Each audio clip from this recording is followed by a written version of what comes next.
welcome to the Drexel interview. I'm your host, Paula Morantz-Cohen, speaking to you from Drexel University's Picture Gallery. Today our guest is business journalist and commentator Suzy Welch. Ms. Welch co-writes with her husband, former General Electric CEO Jack Welch, a weekly column in Business Week called The Welch Way.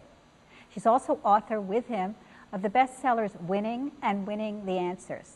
She has a column for O, the Oprah magazine, on the challenges of balancing work and family. And most recently, she's the author of the book 10-10-10, 10 Minutes, 10 Months, 10 Years, A Life-Transforming Idea, published by Scribner's. Suzy Welch, welcome to the Drexel interview. Thank you. Well, I want to start by asking you whether you would have imagined that, well, say 20 years ago, that you would be giving advice to, I guess, young women about how to balance work and family. Was this something you would have envisioned that you would have been in a position of doing? No. 20 years ago, I had just had my first child, and I was working full-time, and I was discovering how hard that was. I was discovering that after business school, despite everything I had heard and had told myself, that actually it was really hard to have it all at the same time, which is what I had imagined. Yeah. I had been working as a consultant. I had everything looked perfect, and then suddenly this baby arrived, and I thought, oh, actually, this isn't all that easy. It's funny you anticipate my next question, which is this have it all question. Yeah. Because I'm just going to go through what you did, and you did a lot during those years. You went to Harvard. I guess you graduated in 1981. Yes. You then went and worked for the Miami Herald as a journalist. Right. Then you got your MBA at Harvard, worked as a consultant, then was editor of the Harvard Business Journal. Review. Yeah. Review.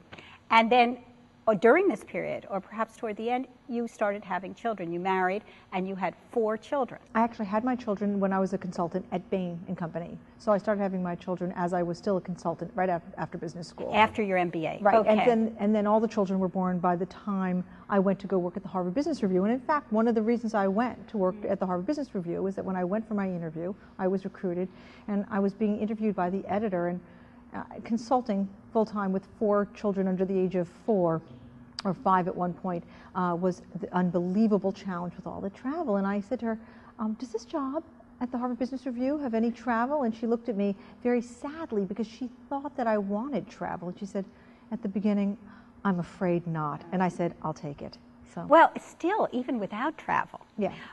This is a very high-powered career that you were pursuing, and yet with 4 children on the side. And I wonder, you mentioned this having it all, and the 80s and the 90s, I guess, was a period where that idea was circulating. Yeah. It's then, I guess, slowly died as women realized they couldn't do it. Right. But did you believe, or did you feel you should be able? I guess that would be it. You should be able to do it all and do it seamlessly, and that became something you realized was not the case? I didn't feel that society owed me that, and I didn't feel like business owed me that. That's never the perspective I came from. I thought that just simply if you applied yourself diligently enough, I could be able to do it all. And in fact, at the end of the day, I ended up doing everything I wanted to do. It just took me a lot longer than I expected. And I realized pretty early on that I had to make choices, and the choices had consequences. That was the thing I had not realized. And you know what? I'm sure somebody had said it to me. I don't think you realize it till you live it. Well, you had been very successful. So I guess everything you tried, you succeeded at. And I guess it's maybe even harder for women who have had it fairly easy in terms of things coming easily to them to finally hit the wall or hit the ceiling or whatever, where they realize that choices do have consequences and you have to give up certain things in order to do other things? I think nothing actually ever came easily to me. I mean, I think I was an incredibly hard worker. I was never a person who school came easily to, and so I was one of those people who just buckled down and did it. And what I didn't realize is that there were really just 24 hours in a day, because it wasn't like I was, effortlessly going through. I just thought hard work conquers all. And what I discovered was that children have their own plans for you. And I had to make some choices at the margin about what kind of mom I was going to be. I was never going to give up my career. I loved my career. I was never a crossroads where I thought career or kids. I thought the crossroads kept on coming on how do I make it work for both of these things. And that's where my head had to adjust. So this brings us to your book, which 10-10-10, 10 minutes, 10 months, 10 years, a life-transforming idea. And I guess this is about choices. and how to make them in the most effective way. Could you tell us a little bit about the genesis of this book and maybe how it's worked for you? All right. Well, the genesis of this book is 1996. Here I am, a senior editor at the Harvard Business Review with 4 children under the age of 7. And I was still in that mindset where if I just worked hard enough, everybody would be happy. And I really wanted to keep doing everything all at the same time. And I, at that point in my life, was invited to give a speech to a group of insurance executives in Hawaii. Gigantic achievement, right? Here was they were going to pay me $1,500 to hear what I had to say about the history of management. But I knew I couldn't leave those 4 kids all at home. And so I decided to bring the older 2 with me. And it was a disaster from the beginning. The older 2 being, what, 5 and 6? Six and seven, I believe, at the time, or 5 and 6. And the clients didn't get enough of me. The kids didn't get enough of me. One of the kids got sun poisoning. The other kid got seasick. Went on and on. And meanwhile, the clients were with their hands on their hips saying, "Where are you?" So it came to a crashing halt when I was giving the keynote address. I warehoused the children cleverly in a hula dancing class. It was just mind-boggling, the mistakes we make. And in the middle of the hula dancing class, I was giving the keynote address, and they made a jailbreak, and they came into the hall where I was giving the speech, and they rushed the stage. And I knew something had to change, that at that point, my life was living me, and I was not living my life, that my decisions were all reactive based on fear and gut and guilt, and nothing was proactive or deliberate. And then that night, things actually got worse. There was a luau. It was terrible. It sounds like a made-for-TV movie, actually. But this was also a turbulent time in your life, or would be soon, when you would become involved with Jack Welch. Oh, no, I didn't meet Jack for many, many years after that. Many years, I'm sorry. So, so you had the 10-10-10. I met Jack in 2001, so I met Jack 5 years later. 5 or 6 years later, yeah. So tell me about that, because that certainly made a splash in the media. It did. So my first husband and I ended up getting a divorce, which was the right thing to do. We divorced about a year or 2 after that incident. The marriage was on its last legs anyway, and I was a single mom, and had then at that point been made the editor-in-chief of the Harvard Business Review. My kids were growing up, and I had a tenuous balance. I was living by 10-10-10 at that point, making my decisions based on their consequences in 10 minutes, 10 months, and 10 years, and factoring in my values about what mattered to me and who I wanted to be. And my life was actually in a point of stability and deliberateness and intentionality. It was great. I was using it at work. I was using it at home. I was sharing it with my friends, and it was showing its efficacy. And in 2001, I went to interview Jack Welch as he retired from his long career at General Electric, and we fell in love.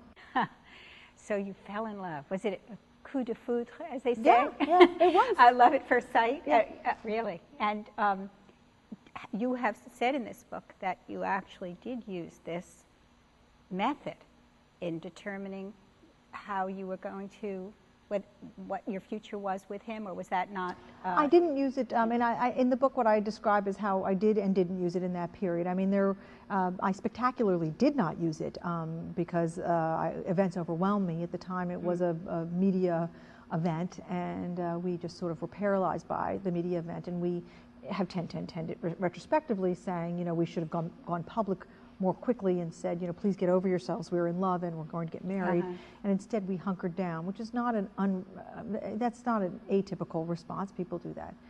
It was several months after Jack and I met that I did use 10-10-10 in organizing the new rules of my family's life and deciding, how I was going to raise my children in this new environment. And I did use it then when things settled down. Right. So that gets us to, I guess, the limitations of this method, or maybe the areas in which it works and areas where you have to forgive yourself if you don't necessarily use it. You said that sometimes things get overwhelming and you just don't, you can't, that happes in life, doesn't it? It does, and yet what I learned from that experience was that's when I should have used it. What I've learned, and actually I spoke to many people, since the idea first appeared in Oprah's magazine, now hundreds, if not thousands of people use it, and I've now seen many cases where people who have been in overwhelming life events, husbands who have just taken their own lives, for instance, or families that have had their homes burned down, have used 10-10-10 very successfully. I wasn't equal to it at the time, and since then I've used it in real crisis moments very successfully. So I'm not sure it has that limitation. I think that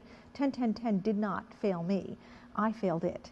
And I've learned since then, for people who have got more inner courage than I had in that period, it is useful in moments of crisis. Can you give us an example of a moment of crisis in which, I mean, it can be something that you're hypothetically describing, where you take us through that sort of decision making? I'll give you a real example from the book of a person in crisis. Now, look, 10-10-10 is used by people to make quite straightforward, mundane decisions about whether or not they buy a house or whether or not they, attend a dance recital or go to a function for work. I mean, I've seen people use it in parenting, at home, at work, in careers for smaller decisions. But here's a crisis decision that's a story from the book where a woman and her husband, a long-time marriage, both of them artists, but she gave up her career for his career, which became increasingly successful. They had children.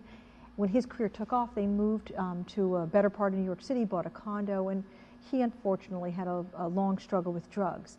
And just when his career was really taking off, one day she was at the supermarket and was never really clear if he took his own life or if he died of an overdose. But here she was left with 2 children, a husband who's gone suddenly.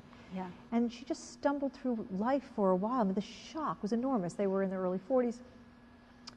And one day she went to the bank just to sort of, she finally sort of came out of the fog long enough to see where they were financially. And she walked to the bank and there was like no money left. Some of it obviously had gone to his drug habit. She had spent some right in the aftermath of his funeral. And as the snow came down on her shoulders in this New York City street, she fell to her knees. I mean, she was broken, and a woman rushed up to her and said, "May I help you?" And she dialed her sister's phone number, and this woman got her sister there. And the sister happened to be a therapist, family counselor who knew about 10-10-10. They went home, and as a family system, they 10-10-10 next steps together. And what they did is they thought, the question that you have to start by defining your question. And the question that they had in front of them was, do we stay in the house? Okay, they had bought a relatively expensive condo in Greenwich Village. That was the question they chose. There were bigger questions, but they just needed to put one foot in front of the other. So in 10 minutes, they all wanted desperately to stay there. But if they did stay there, then they were going to have to do things like sell the last artworks of the father. They were going to she was going to have to go back to work. The boys may have to leave private school. In 10 months, was staying in the house worth those sacrifices? What kind of life did they want in 10 months? What would honor the memory of the father? What would honor the values of the family? And then they started talking about 10 years.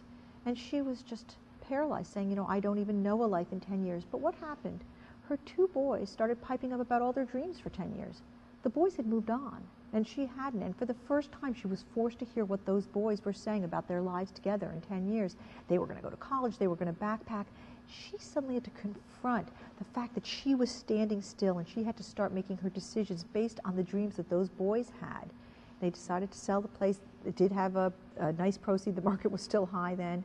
They moved back actually to the neighborhood where they had started. The boys did stay in school. And 10-10-10 was the process that got them through, about as dark a crisis as a family can go through. And so this notion of looking ahead 10 years, because that would be a question people would ask, how can you know what you're going to think in 10 years? It's essentially thinking, I guess, getting yourself out of the moment and thinking about what could be. And what you want. Well, you don't, but how do you know what you'll want? You know what you want? You won't be the same person. Well, maybe, but don't you know what you want in 10 years? Are you totally blank about it?